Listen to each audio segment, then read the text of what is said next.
यह कहानी एक ऐसे राजा और रानी की है जिनका जीवन एक दुखद मोड़ पर था। एक समय की बात है, एक छोटे राज्य का राजा था जिसका नाम राजेंद्र था।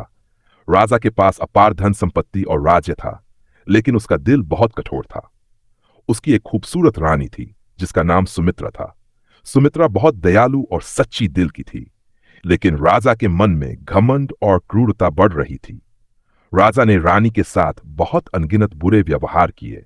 वह उसे हमेशा तंग करता और उसके मन को दुख पहुंचाता। एक दिन राजा ने उसे बिना किसी कारण के सजा दी। उसने रानी से कहा कि अगर वह राज्य के लिए कोई बड़ा कार्य नहीं कर सकती तो उसे राजमहल से बाहर भेज दिया जाएगा। रानी सुमित्रा को यह घोर अन्याय सहन नहीं हुआ।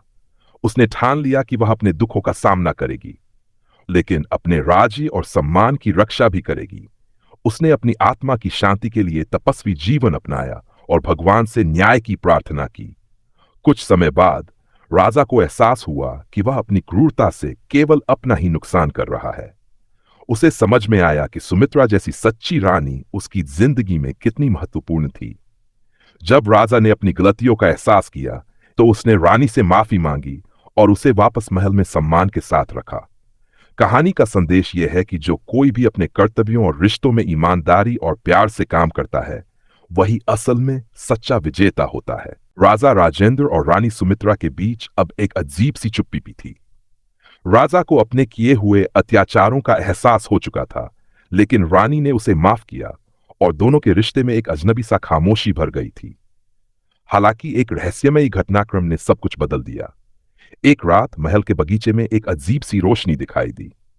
रानी सुमित्रा, जिसे ये अजीब घटनाएं पहले से ही महसूस हो रही थीं, महल के भीतर छिपे हुए रहस्यों का पता लगाने की सोच रही थी। वह उस रहस्यमयी रोशनी का पीछा करती हुई महल के एक पुराने हिस्से में पहुंची। वहां उसे एक प्राचीन ग्रंथ मिला जिसमें लिखा था कि महल में एक राजसी शक्ति छिपी है जो राजा के कर्मों के हिसाब से अपनी ताकत को प्रकट करती है। रानी ने यह ग्रंथ राजा के सामने रखा और बताया कि महल में एक ऐसी शक्ति है जो अब तक किसी ने नहीं देखी थी। राजा ने इस बात को नकारते हुए कहा, यह सब बस एक भ्रम है सुमित्रा। लेकिन रानी ने उसे यकीन दिलाया कि यह शक्ति उनके रिश्ते और राज्य के भविष्य का निर्धारण करेगी। तभी अचानक महल में एक बड़ी आपदा आई। महल के भीतर एक रहस्यमयी आवाजें सुनाई देने लगीं और पूरी तरह से सब कुछ अंधेरे में डूब गया। रानी और राजा को समझ में आ गया कि यह किसी बुरी शक्ति का संकेत था जो उनके कर्मों का प्रतिशोध ले रही थी। अब उन्हें मिलकर उस शक्ति को समझना और उसके सामने झुकना था, वरना उनका राज्य और जीवन खतरे में था। कहानी यहां से आगे बढ़ती है, जहां राजा और रानी को अपनी सच्चाई का सामना करना होता है और उन्हें पता चलता है कि महल के भीतर कोई और रहस्य छिपा हुआ है जो उनके लिए पूरी दुनिया को बदल सकता है। अब एक अजीब सी खामोशी थी।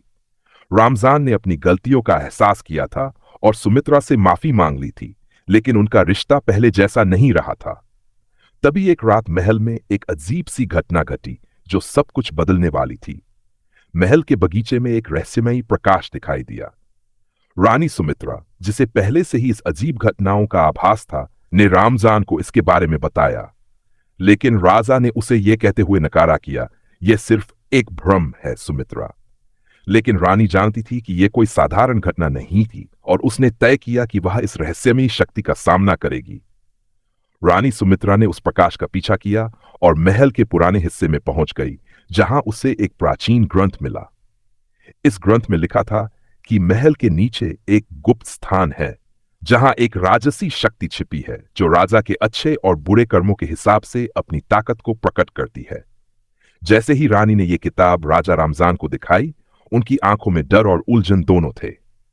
रानी ने बताया, रामजान, यह शक्ति हमारे रिश्ते और राज्य के भविष्य के लिए बेहद महत्वपूर्ण हो सकती है। अगर हम इसका सही तरीके से सामना नहीं करते तो हम दोनों का राज समाप्त हो सकता है। रामजान ने चुपचाप उसकी बातों को सुना, लेकिन भीतर ही भीतर वह डर और घबराहट महसूस कर रहा था। अगले दिन महल में एक भयंकर तूफान आ गया और अजीब अजीब आवाजें सुनाई देने लगीं। महल की दीवारों में दरारें पड़ने लगीं और सभी सेवक और दरबारी घबराए हुए थे।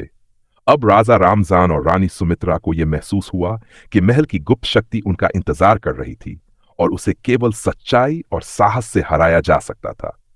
कहानी अब एक नए मोड़ पर थी, जहां राजा और रानी को न केवल अपनी प्रेम की सच्चाई का सामना करना था, बल्कि उस रहस्यमयी शक्ति से भी लड़ना था जो उनके रिश्ते और राज्य के भाग्य को बदलने के लिए तैयार थी।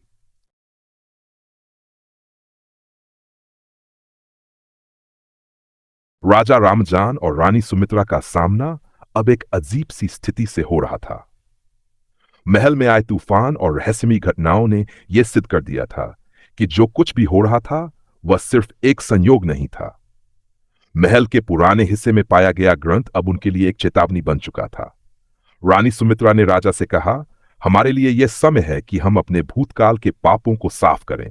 यह शक्ति सिर्फ हमें सजा देने के लिए नहीं आई है, बल्कि यह हमें एक नई दिशा देने आई है। अगर हम इसे समझने में विफल रहते हैं तो यह हमारी पूरी जिंदगी को तहस नहस कर सकती है। रामजान ने उसकी बातों को ध्यान से सुना, लेकिन उसके मन में संदेह था। वह जानता था कि उसका अतीत और उसकी क्रूरता उसे किसी भी तरह से माफ नहीं कर सकती। वह हमेशा खुद को एक शक्तिशाली राजा समझता था, लेकिन अब वह यह महसूस कर रहा था कि उसके सामने जो संकट खड़ा था वह किसी बाहरी दुश्मन से भी ज्यादा खतरनाक था। यह संकट उसका खुद का आत्मदया और पाप था। रानी ने उसे विश्वास दिलाया कि एक साथ मिलकर वे उस रहस्यमयी शक्ति का सामना कर सकते हैं। वह राजा को लेकर महल के गुप्त तहखाने में पहुंची, जहां उन्होंने वह ग्रंथ देखा था। ग्रंथ में स्पष्ट रूप से लिखा था कि महल के भीतर एक गहरी शक्ति छिपी है, जो राजा के भीतर छुपी उसकी सच्चाई को उजागर कर सकती है। यह शक्ति केवल उसी राजा को अपना सामर्थ्य देती थी जो दिल से अपने कर्मों का पश्चाताप करता और सच्चाई की राह पर चलता। जैसे ही राजा रामजान और रानी सुमित्रा ने गुप्त तहखाने में प्रवेश की, महल की दीवारों से एक तेज हलचल शुरू हो गई। चारों ओर अंधेरा घना होने लगा और अचानक महल में गहरी आवाजें गूंजने लगीं। वे दोनों अपनी सांसें रोककर खड़े थे और तभी ग्रंथ में लिखी एक विशेष छंद ने एक अनोखा असर दिखाया। महल की दीवारें धीरे धीरे खुलने लगीं और एक विशाल गुफा का प्रवेश द्वार प्रकट हुआ। रानी सुमित्रा ने राजा से कहा, यह वही जगह है जहां यह शक्ति छिपी है। हमें यहां से आगे बढ़ना होगा, लेकिन ध्यान रखना, अगर हम इसमें असफल हो गए तो यह हम दोनों के लिए अंत हो सकता है। रामजान के भीतर एक डर और साहस दोनों का मिश्रण था। उसने अपनी आंखें बंद की और गहरे सांसों के साथ कहा, मैंने बहुत गलतियां की हैं सुमित्रा, लेकिन अगर मुझे अब भी किसी चीज का सामना करना है तो वह मेरी सच्चाई है। दोनों गुफा में प्रवेश करते हैं और जैसा ही वे भीतर बढ़ते हैं, एक अजीब सी ऊर्जा वातावरण को घेरने लगती है। गुफा के भीतर एक विशाल झील थी, जिसकी सतह पर चांदी जैसी चमकते हुए पानी की लहरें थीं। अचानक झील के पानी में एक चेहरे की छाया दिखाई दी और वह आवाजें फिर से सुनाई देने लगीं। तुम दोनों आ गए हो, एक गहरी आवाज गुफा में गूंजती है। तुम्हारी यात्रा का असली उद्देश्य अब शुरू होता है। राजा रामजान, तुमने अपने राज्य में कितने दुख दिए हैं, लेकिन क्या तुम अब भी इस शक्ति के असली रहस्य को समझ पाए हो? राजा रामजान और रानी सुमित्रा एक दूसरे को देखकर आगे बढ़ते हैं और यही वह मोड़ है जहां उन्हें यह तय करना होगा कि वे अपनी सच्चाई को स्वीकार करेंगे या फिर उस गहरी शक्ति से हार मानेंगे जो उन्हें परख रही थी। क्या वे अपनी आत्मा को शुद्ध कर पाएंगे या फिर यह रहस्यमयी शक्ति उनके जीवन को हमेशा के लिए बदल देगी? कहानी यहां से और भी रोमांचक मोड़ लेती है, जहां रामजान को अपनी सच्चाई के साथ साथ अपने राज्य की सुरक्षा का भी फैसला करना है। इससे ही राजा रामजान और रानी सुमित्रा गुफा के अंदर और गहरे गए, वातावरण में एक अजीब सी ऊर्जा महसूस होने लगी। गुफा की दीवारों से एक नाजुक सी रोशनी फूट रही थी और झील के पानी की लहरें जैसे अपनी गति बढ़ा रही थीं। वे दोनों एक दूसरे को देख रहे थे और दिल में एक खौफ और उम्मीद का मिश्रण था। गहरी आवाज फिर से गूंजती है, राजा रामजान, तुम्हें यह समझना होगा कि तुम्हारा राज्य और तुम्हारी आत्मा दोनों अब इस यात्रा पर निर्भर हैं। तुम्हारा हर निर्णय अब केवल तुम्हारी शक्ति पर नहीं, बल्कि तुम्हारे भीतर की सच्चाई पर आधारित होगा। राजा रामजान ने अपनी आंखें बंद की और अपने अतीत की घटनाओं को याद किया। वह याद करता है कि कैसे उसने अपने राजमहल में लोगों के साथ अत्याचार किया था, कैसे वह शक्ति और धन के पीछे भागता रहा और कैसे उसने अपनी पत्नी सुमित्रा के साथ भी अन्याय किया।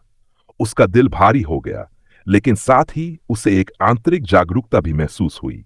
यह उसकी असली परीक्षा थी और अब वह उस रास्ते पर था जिस पर सच्चाई और आत्ममूल्य ही उसे बचा सकते थे।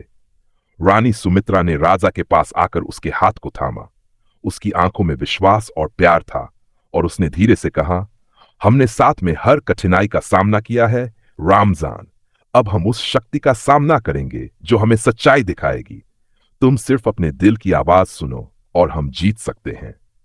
राजा ने गहरी सांस ली और गुफा में प्रवेश करना जारी रखा। कुछ ही देर में वे झील के पास पहुंच गए, जहां पानी की सतह पर एक काले रंग का पत्थर दिखाई दे रहा था। यह पत्थर गुफा के बीचों बीच रखा था और उसके ऊपर एक अजीब सी चमक थी। वह पत्थर जैसे कोई प्राचीन शक्तिशाली वस्तु हो, जिसका उद्देश्य राजा के दिल की सच्चाई का परीक्षण करना था। गहरी आवाज फिर गूंजती है, राजा रामजान, यह वह पत्थर है जो तुम्हारी सच्चाई को प्रकट करेगा। इसे छूकर तुम्हें अपनी गलतियों का पछतावा और सच्चे दिल से माफी मांगनी होगी। अगर तुम इसमें सफल हो तो तुम न केवल अपनी आत्मा को शुद्ध कर सकोगे, बल्कि तुम्हारा राज्य भी बच जाएगा। राजा ने वह पत्थर छूने के लिए एक कदम बढ़ाया।